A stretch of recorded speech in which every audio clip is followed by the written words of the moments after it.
Hello, welcome to Miniature Realms. My name is Stuart, and today's video is a painting tutorial for Warlord games Pike Shotte Epic Battles. And at time of recording, this is pre-release. Warlord Games very kindly sent me a couple of frames to review and to do painting videos and things, and this is the first of those. Now on the desk in front of me you will see a complete mix of models.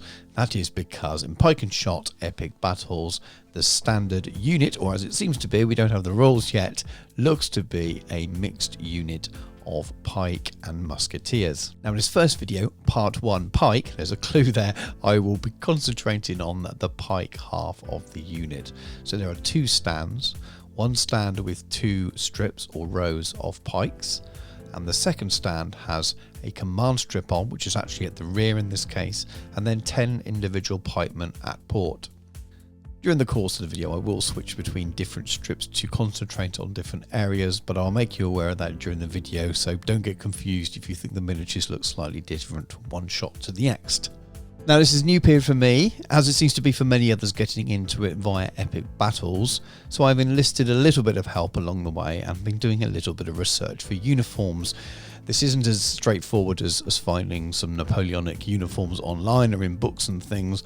Far less is known about the uniforms. It may be a line or two here and there that mentions a colour, but nothing is concrete, so you do have a little bit of flexibility in many ways. Now I've enlisted the help of a few people, but I wanted to give some special thanks to Andy from Friends of General Haig, and please do go and check out his blog, and I'll pop a little link in the show description. But we talked a little bit about uniforms and what was available, and he was pretty clear that we don't really know for certain what any regiment's colours were, but there were lots of reports, some more than others, so you have a little bit of flexibility.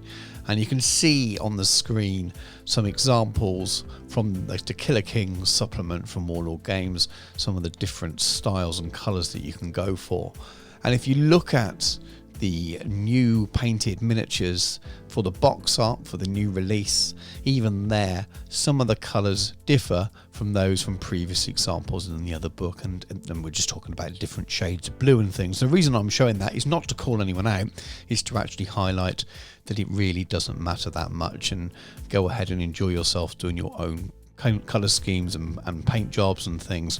And if you find a particular historical unit you want to follow, don't worry too much about a particular shade of blue or other colour that they mention.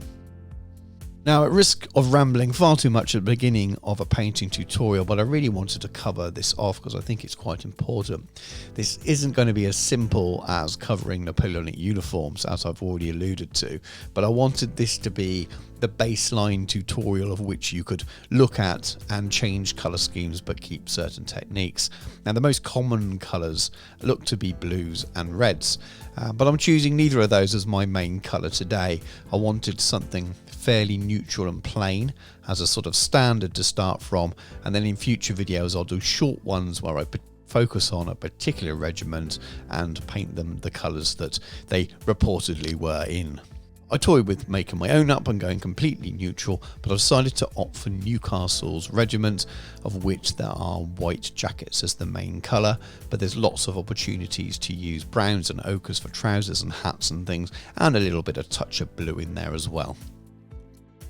And one final point to note is that I prepared these miniatures with a black prime and a zenithal pre-highlight using an airbrush, and then dry brushed again white over the top. I'll talk a little bit about pre-highlighting in a separate video to give more details. I'll pop a link in now, but what I'm trying to do here is achieve some highlight and shadow already, and then I'm going to base coat using Army Painter, Contrast and Vallejo Express Colour as glazes over the top, of which gives me a really nice finish which you can game with straight away, of which I'll then go on and highlight over the top afterwards. So finally we get started, so please forgive me. Let's move into the flesh first, and we're going to be using Contrast Fire Slayer Flesh, and here I'm picking out the faces and the hands on some of these middle and rear ranked pikemen. Now, because of the zenithal pre-highlight and the dry brush, this already gives you multi-tone with a slightly thin contrast paint. Next up, it's time for the hair, and I want to do all these in one go. So I'm using contrast wildwood, I'm using contrast gore grunter fur, and I'm using contrast Nasdrag yellow. And what I do is I open all these pots up in a row and then work my way along the line of men. The only really important thing is to make sure you make their facial hair match the hair that you've added at the back.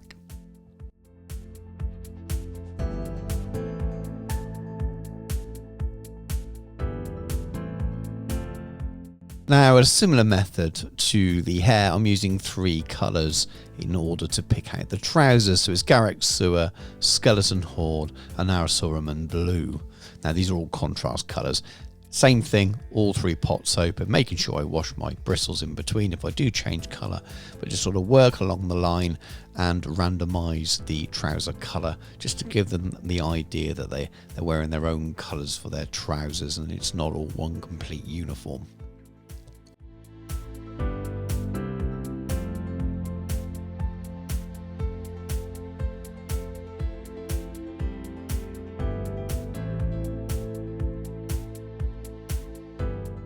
You'll notice that I pick out the odd jacket colour as well in the Skeleton Horde, just to break up that clean white. The odd soldier had them made by someone else or is replaced or something like that. So there's not this kind of super uniform clean white jacket throughout the whole regiment. Well, next up I'm using Contrast Black Legion, and this is their newer black. It's much darker and richer with a warmer brown or earthy tone to it. And I'm actually picking out all of their shoes with this, and while I'm at it, I'll also cover the bottom of the pudding base at the same time.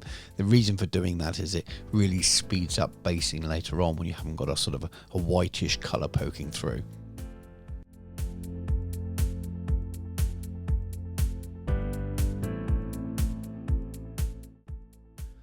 Now I'm using the same colour to paint in their armour. So this is a different strip here. So one of the strips of Pikemen has a lot of sort of cuirasses or chest plate armour, and the other one doesn't, but they all have the helmets.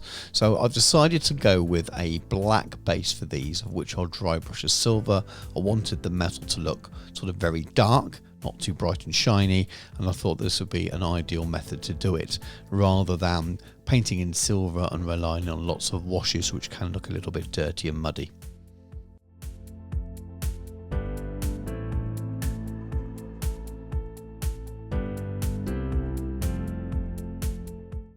So in addition to picking out the tops of the helmets, I'll pick out the handles on all their swords and also the tops of their spears.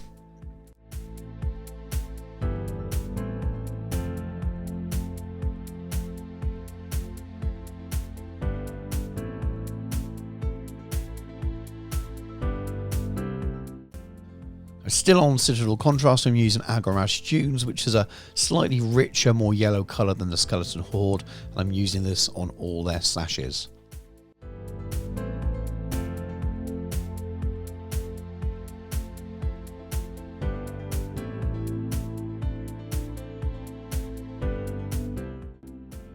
And now for some Gore Grunter fur, which I'm using on all of the pike shafts.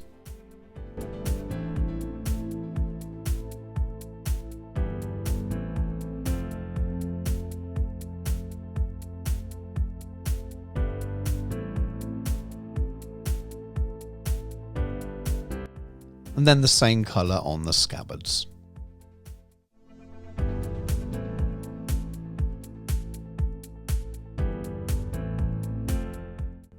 Now, I like to give a simple jump off point in my videos for those that just want to get their miniatures on the table quickly, and this is it. You have a base coat layer on all of the miniatures. The pre-highlight has allowed you to have some natural highlight and shadow. If you're painted neatly, it covers your white jackets anyway. They look a little bit grey now, but they'll definitely do the job, and you could base these and game with these no problem at all. But we're going to go on and do some more highlighting now.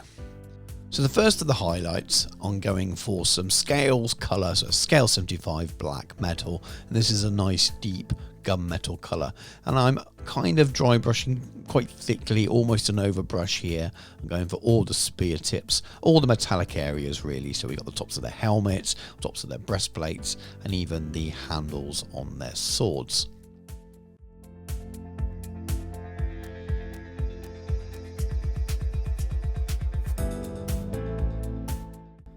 Now the next highlight is white. It's the white on their jackets and on their socks and things. And I think this is probably one of the most important stages because it really makes the miniature pop. Now if you wanted to, again, after doing the metallics and doing this white, you could then stop there and it will give you a very, very nice tabletop standard. And while we'll go on further, I kind of added these highlight stages in an order of importance that I believe that at any stage, if you decided to stop there, you could do.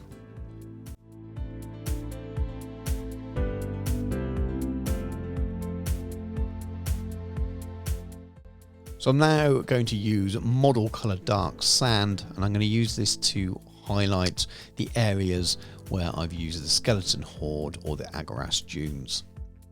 So we're mostly talking their sashes, but also the odd jacket or pair of trousers as well.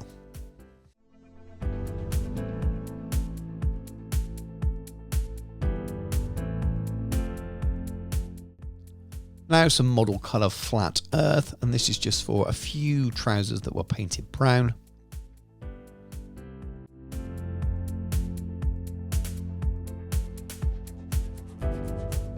Now some scale colour fantasy games, Jordan turquoise, and this is for highlighting the blue.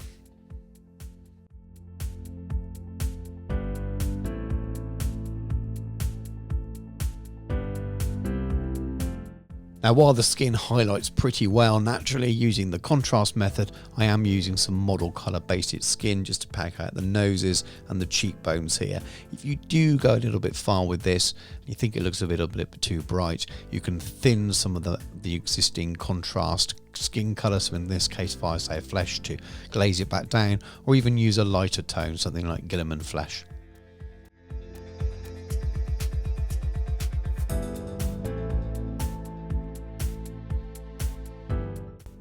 Now we're switching to the command stand, which is going to be hidden by some pikes, but I'm going to use contrast blood angels red for all the officers' sashes. So you've got your main officer and you have your two ensigns. So royalists, we're looking at red sashes. If you're doing parliamentarians, you're looking at orange or blue.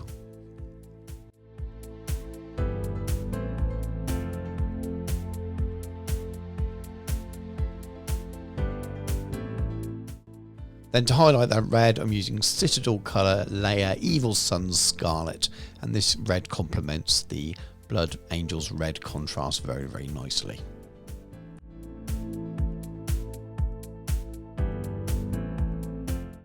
Now for the tops of the flagpoles, the fanions, I'm using some scale colour again, so Necro Gold and some Elven Gold, and again I'm kind of heavy dry brushing, so almost dough brushing those on the top, the Necro Gold first and then the Elven Gold just on the very top edges. I'm also just picking out the hilt of the sword as well.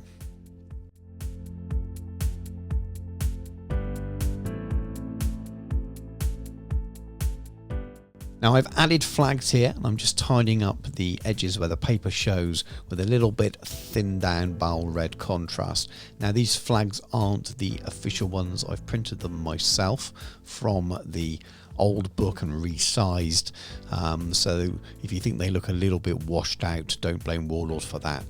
The review copy miniatures I have didn't come with flags, but I really wanted to put the flags on there because it really make the unit look finished and it looks a bit odd without them. So there we go. So this is your pike stand without armour. So they have slightly different sculpts here. So the white jackets stand out pretty well there. And I think it looks pretty cool for miniatures at this scale. This is the same strip but with the extra armour, the extra chest armour. You'll see the slight difference in sculpt there. Again, that dark armour there looks about right to me. It's tempting to add another brighter silver highlight on, but I really wanted that metal to look a bit dull and not too shiny.